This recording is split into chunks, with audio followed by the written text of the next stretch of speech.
Hello दोस्तों, आप सभी का ऑल अबाउट सोशियस में स्वागत है। और इस समाजशास्त्र की एमसीक्यू सीरीज़ है और इसमें जैसा कि आप सभी को पता है कि इग्नू के जो कंटेंट होते हैं उससे हम लोग 10 प्रश्नों को डिस्कस करते हैं एमसीक्यू फॉर्म में। जबकि ऑलरेडी मैं आप लोगों को बता चुकी हूँ कि इस जो बुक होते हैं उनमें एमसीक्यू में क्वेश्चन होते नहीं हैं, बल्कि मैं उसको 10 क्वेश्चन को प्रिपेयर करती हूँ, पढ़ती हूँ, फिर उसके ऑप्शंस खुद चुनती हूँ और उसके बाद से एमसीक्यू फॉर्म में उसे प्रिपेयर करती हूँ। ये प्रश्न जो होते हैं अपने आप में यूनिक होते हैं और एग्ज़ाम पॉइंट ऑफ व्यू से बहुत ही ज़्यादा इम्पॉर्टेंट होते हैं, क्योंकि जो नॉर्मल कॉम्पिटिटिव बुक होती हैं उनमें ये अवेलेबल नहीं होते हैं, या होंगे भी तो शायद कहीं एक आध क्वेश्चन आप लोगों को देखने को मिल जाएंगे। ओके, ये जो आज का लेक्चर है वो पार्ट 13 है। ऑलरेडी हम लोग 120 क्वेश्चन डिस्कस कर चुके हैं इसमें। आज का पहला प्रश्न हम लोग देखते हैं। भारत के जनजातीय भाषाई समूह को 3 वर्गों में बांटा गया है।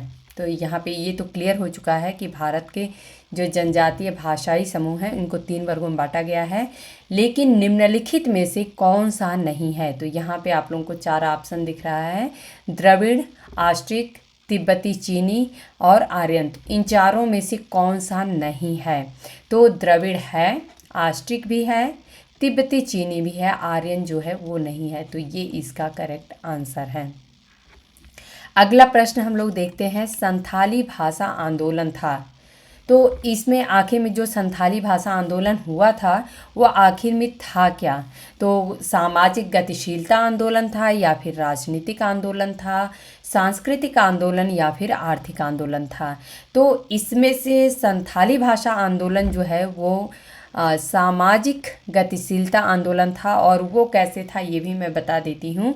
तो जो हिंदू वर्ग था वो अपने जो उच्च वर्ग के लोग थे, हिंदू जाति में ही हिंदू रिलीजन से संबंधित जो उच्च वर्ग के लोग थे उनका वो लोग अनुसरण करना चाहते थे। और इसलिए जो संथाली, कहने के लिए संथाली भाषा आंदोलन है, लेकिन वो लोग उसका अनुकरण या अनुसरण करके और अपना जो स्टेटस है समाज में वो ऊंचा करना चाहते थे या बढ़ाना चाहते थे। तो संथाली भाषा आंदोलन जो हुआ था वो एग्जैक्टली सामाजिक गतिशीलता का आंदोलन था। तो ये आप लोग ध्यान रखिएगा। अगला प्रश्न देखते हैं। सार्वजनिक प्राथमिक शिक्षा की योजना किस वर्ष लागू की गई थी? तो सार्वजनिक प्राथमिक शिक्षा की योजना जो है वो उस समय के जो प्राइम मिनिस्टर थे सी राजगोपालाचारी, ऐसे कुछ जो नाम है, तो सी राजगोपालाचारी के द्वारा ये योजना लाई गई थी, सार्वजनिक प्राथमिक शिक्षा योजना। और ये जो है ये 1952 में लाई गई थी। इसके बारे में मैं थोड़ा सा ब्रीफ में बता देती हूँ।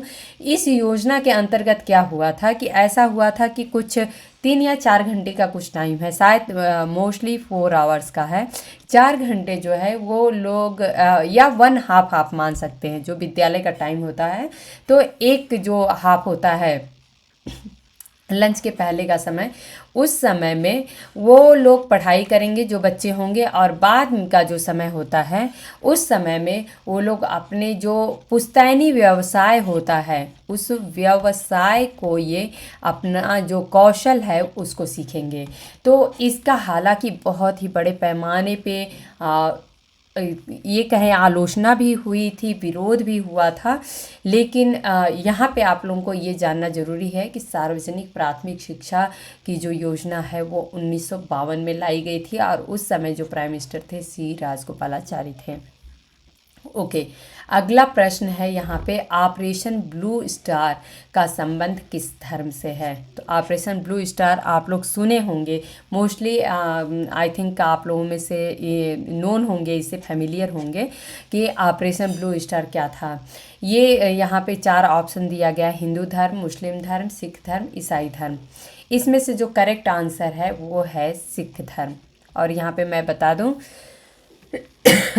सॉरी, ऑपरेशन ब्लू स्टार जो था वो जो उस समय का 1984 के आसपास का जो समय था, और उस समय जो एक विद्रोह देखने को मिला था सिख रिलीजन में, उसी समय ये जो सैनिक थे उनको जो कार्रवाई की गई थी, उसी ऑपरेशन को ऑपरेशन ब्लू स्टार के नाम से जाना जाता है। तो ये सिख धर्म से जुड़ा हुआ है। ओके, अगला प्रश्न हम लोग देख लेते हैं। ये एक बहुत ही इम्पॉर्टेंट कोट है जो कि धर्म के बारे में है, तो ये हम लोग देख लेते हैं। सभी धर्म में कुछ प्रतीक होते हैं जो आदर भाव या विस्मय की भावना उत्पन्न करते हैं और अनुयायियों के एक संप्रदाय में प्रचलित अनुष्ठानों या रस्मों से जुड़े होते हैं। यह कथन जो है वो किसका है? ये अपने आप में एक यूनिक कोट है, इम्पॉर्टेंट कोट है और एक इम्पॉर्टेंट थिंकर का कोट है। तो यहाँ पे 4 ऑप्शन आप लोगों को दिख रहा है, Anthony Giddens, email Durkheim, Majumdar या फिर जीएस खुरिये। तो इसमें जो करेक्ट आंसर है वो है एंथोनी गिडेंस। तो ये आप लोग ध्यान रखिएगा। अगला हम प्रश्न देखते हैं, कुकी विद्रोह जो है वो किस राज्य से संबंधित है? तो कुकी विद्रोह जो है वो आप लोग कुकी जो जनजाति होती है वो आप लोगों को पता अगर होगा तो इससे क्लियर हो जाएगा कि ये किस स्टेट से रिलेटेड है। तो यहाँ पे 4 ऑप्शन है, मध्य प्रदेश, मणिपुर, असम, पश्चिम बंगाल। तो यहाँ पे मध्य प्रदेश तो नहीं होगा, ये आप सभी को भी क्लियर होगा, और यहाँ पे पश्चिम बंगाल भी नहीं होगा। 2 ऑप्शन है मणिपुर और असम, इसमें शायद आप लोगों को कन्फ्यूजन हो सकता है।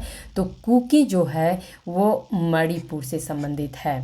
यहाँ पे ये भी बता दूँ कि जो कुकी विद्रोह है वो उसका टाइमलाइन कुछ 1917 से, यदि मैं रॉन्ग नहीं हूँ तो 1917 से 1919 तक का शायद टाइमलाइन माना जाता है। तो ये आप लोग एक बार क्रॉस चेक कर लीजिएगा। ओके, यहाँ पे नेक्स्ट क्वेश्चन हम लोग देखते हैं, भारत के मूलवासी जो हैं वो किससे संबंधित हैं? तो यहाँ पे 4 ऑप्शन दिया गया है, ऑस्ट्रो एशियाई, मंगोलाइड, प्रोटो ऑस्ट्रलाइड या फिर नेग्रिटोस। तो यहाँ पे जो करेक्ट ऑप्शन है वो है ऑस्ट्रो एशियाई। तो भारत के जो मूलवासी हैं, अर्थात जो भारत के ओरिजिनल हैं, ओरिजिन जिनका भारत में ही रहा है, वो ऑस्ट्रो एशियाई हैं। अगला प्रश्न देखते हैं, अरुणाचल प्रदेश की जनजातियों का अध्ययन किसने किया था? ये अपने आप में एक वेरी वेरी इम्पॉर्टेंट क्वेश्चन है, क्योंकि आप लोगों को जो नॉर्दर्न एरिया है, दक्षिणी भारत या फिर उत्तरी भारत या पश्चिमी भारत तक का भी आप लोगों को काफ़ी कुछ थिंकर्स का नाम पता है जिन्होंने अलग अलग जगहों पे अध्ययन किया है। जैसे कि BR चौहान की बात करें तो ये राजस्थान का इन्होंने किया है, ऐसे ही आंध्र बेतई का श्रीपुरम है। इस तरीके से आप लोगों को नाम पता है। लेकिन अरुणाचल प्रदेश की जनजातियों का अध्ययन किसने किया था? तो ये एक आप लोगों के लिए यूनिक क्वेश्चन है। यहाँ पे 4 ऑप्शन है, Haimendorf, Paul R Brass, ME Burgess या फिर आंध्र बेतई। सॉरी, थोड़ा को इस समय मौसम चेंज हो रहा है तो कोल्ड भी हो गया है, आवाज़ भी चेंज हो गई है, बट ठीक है।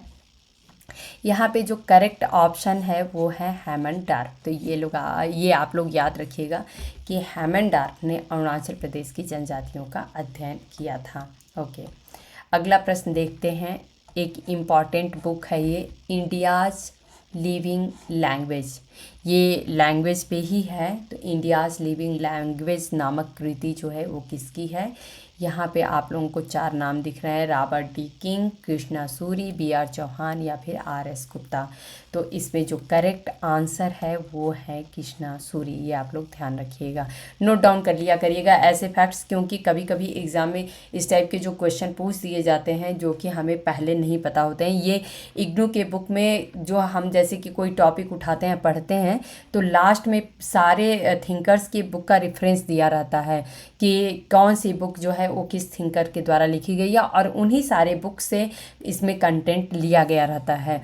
तो इंडियाज़ लिविंग लैंग्वेज जो है ये कृष्णा सूरी की बुक है। और आज का आखिरी प्रश्न देखते हैं हम लोग, अ फिलॉसफी फॉर नेफा। तो ये नॉर्दर्न फ्रंटियर का आप लोगों को पता है। तो अ फिलॉसफी फॉर नेफा जो है वो किससे संबंधित है, तो ये किसके द्वारा लिखा गया था, ये आर्टिकल होगा या बुक होगा, अब मैं इसके बारे में श्योर नहीं हूँ, लेकिन आई थिंक ये बुक ही है शायद। तो ये अ फिलॉसफी फॉर नेफा जो है वो किससे संबंधित है। यहाँ 4 ऑप्शन है, बेरियर एल्विन, गैंगोमेर कैबुई रक्षतपुरी या फिर एम.एन. श्रीनिवास। तो यहाँ पे एम.एन. श्रीनिवास तो मैंने जस्ट ऑप्शन में ऐसे ही डाल दिया था, आप लोग इसको कट कर सकते हैं। यहाँ पे 3 ऑप्शन में आप लोगों को कन्फ्यूजन हो सकता है, लेकिन इसका जो करेक्ट आंसर है वो वेरी वेल नोन फेस है, वेरी वेल नोन नेम है। तो अ फिलॉसफी फॉर नेफा जो है वो बेरियर एल्विन से संबंधित है, ये आप लोग ध्यान रखिएगा। तो दोस्तों ये आज के 10 इम्पॉर्टेंट क्वेश्चन थे, और उम्मीद है कि आप लोगों की जो प्रिपरेशन है वो अच्छी चल रही होगी, और ऐसे ही आप लोग पढ़ते रहिए, हमारे साथ जुड़े भी रहिए। और यदि आप लोगों को मेरे लेक्चर्स पसंद आते हैं, मेरा पढ़ाने का तरीका पसंद आता है, तो लाइक किया करिए, कमेंट करके हमें बताया करिए, अपने दोस्तों में शेयर किया करिए।